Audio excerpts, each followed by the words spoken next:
Story time. So when I was growing up,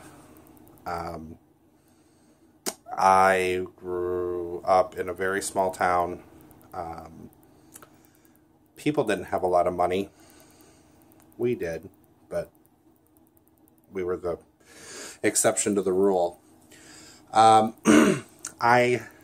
Because as you can see, have lots of vacuum cleaners here, and there we go, in my room. I've always been a weird vacuum kid, and now I'm a weird vacuum adult. Anyway, I knew what everyone had.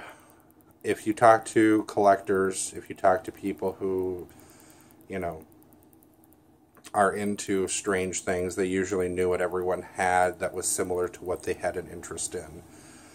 And I certainly had an interest in everyone's vacuum. I can still go like this and point and go, this person had this person had this person had this person didn't have one. And the reason why I'm doing this video is because I actually found a machine that is really from my childhood. One of my best friends growing up, who I've sadly lost contact with, as we do sometimes, his family lived in one of the poorest houses in town. I mean, this thing had like tar paper on the roof. Shingles weren't invented when this house was built. I mean, this thing was built like in like 1830. It was just old as fuck. Oops.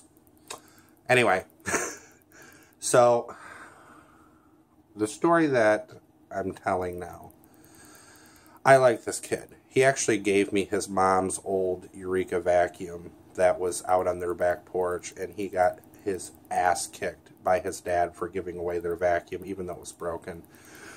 And I ended up fixing it, and I kept it for a long time. God only knows where that went.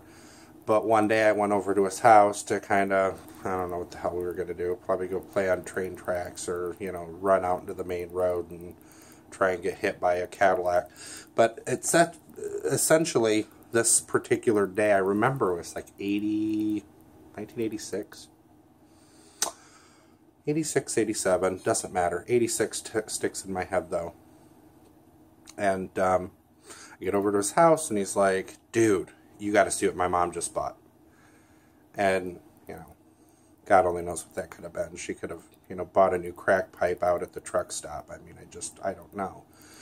But so anyway, he goes, hold on a minute. He goes, Mom, Chad's here. Bring out the new thing. And she rolls out a brand new Decade 80 with the attachments. I have to understand, these people didn't have shit. I mean, they didn't have a pot to piss in, a window to throw it out of, or even, I mean, I'm surprised they had running water. And here this woman, like, pushes out that. So I heard that Kyle, my friend, was getting rid of his Decade 80. And I had to grab this because it's not often that you see one of these with a fairly pristine front sticker. But quick and clean bag change. I remember just being shocked, by the way, when I saw that, because everyone that I knew at the time, if they had a Hoover, had a sea bag. So, you know, down on the tube.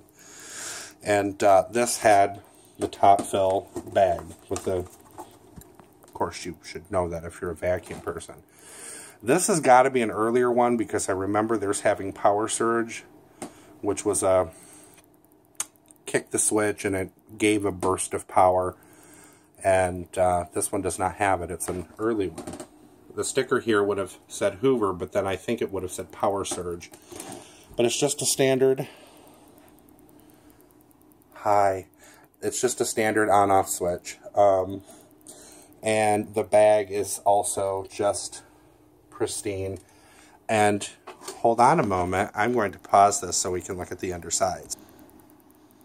And we're back. So this was also the first machine that I saw that had a plastic base. Now I knew that they existed. I had seen them in stores, but I was never able to examine one in person because you really can't take a convertible apart at service merchandise. You would get in trouble.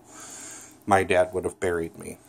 But so anyway, this has probably the nicest plastic base. The serial number is 001893321. So if any one of you wants to try and decode that for me. Anyway, as you can see, I put a CWP wood roller in here. I don't care who you are, how many Hoovers you've had. There's something that isn't right with a metal beater bar Hoover agitator in a plastic-based machine. It sounds horrible. It sounds horrible. All of them. They all sound like a train that's about to derail. Hoover really should have rethought that. They didn't, however, and I remember these just being horribly loud immediately out of the box as I started seeing them after Marcus Kirchen's mother's vacuum, which, man, I wonder what happened to him. Anyway. So, Kyle was like, listen, I got this, and I remember you telling me this story. So, he said you could have it. Thanks, Kyle. Big hugs next time. Anyway, so we're going to do a vacuuming with this because it's so smooth. With this CWP roller, it really pops this thing right into the stratosphere. In fact, you know, this is probably going to become a driver, so hold on.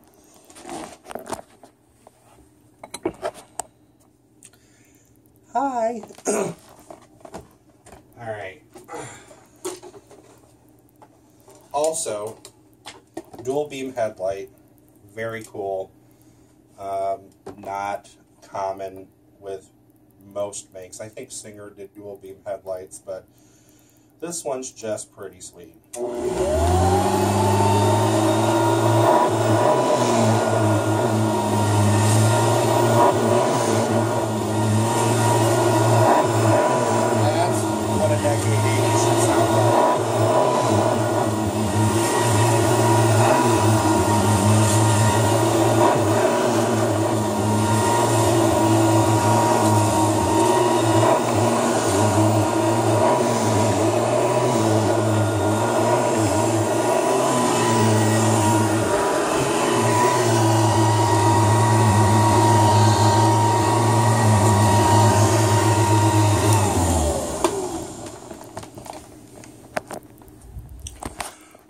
Now, one other thing. I have that set on high, and for my plush area type rug in my beautiful bedroom, okay, it's beautiful to me.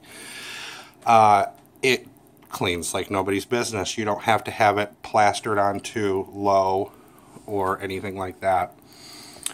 I'm really excited about this because, again, you don't usually see Decade 80s that weren't just knackered bad. In fact, everyone that I see, except for some that are in collections that people aren't willing to be like, here, take this home, they definitely are some of the few, like myself, that have this beautiful machine. So thank you, Kyle, and I hope everyone laughed a couple of times. That's the whole point, is to kind of say, look, I found this, and then laugh about it because we are vacuum people. Anyway, thanks everyone.